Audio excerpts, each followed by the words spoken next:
సొదొమ రాజు, గొమొర్రా రాజు ఇలా 5 ఉన్నారు. ఈ 5తోటి లోతు నిబంధన చేసుకున్నాడు అనుకోండి, ఈ 6 వెళ్ళి 9 రాజులు జయించలేరా అసలు?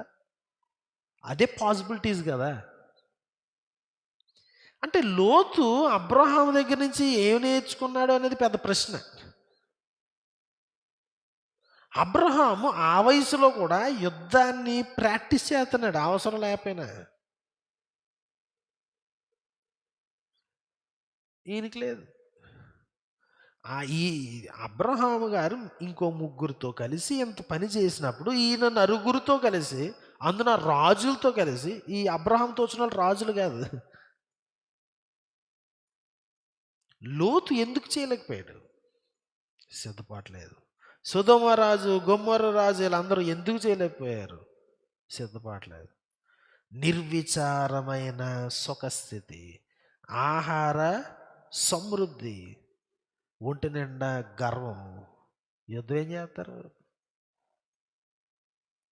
నా ప్రియ సహోదరి సహోదరులారా గమనించాలి, యుద్ధాలు వచ్చే వరకు చూస్తా కూర్చోకూడదు. యుద్ధం ఎప్పుడు వస్తుందో తెలియదు మన జీవితంలో. కష్టకాలాలు ఎప్పుడు వస్తాయో తెలియదు. మనం సడన్గా యుద్ధం ప్రకటించాల్సి వస్తుంది మన అనారోగ్యం మీద, సడన్గా వచ్చిన ఆర్థిక పెనుభారాల మీద యుద్ధం ప్రకటించాల్సి వస్తుంది. అప్పటికప్పుడు నేను సైన్యాన్ని సమకూరుస్తాను, అప్పటికప్పుడు నేను ఏదో చేస్తాను, ఎలా అంటే ఏం చేయలేవు నువ్వు.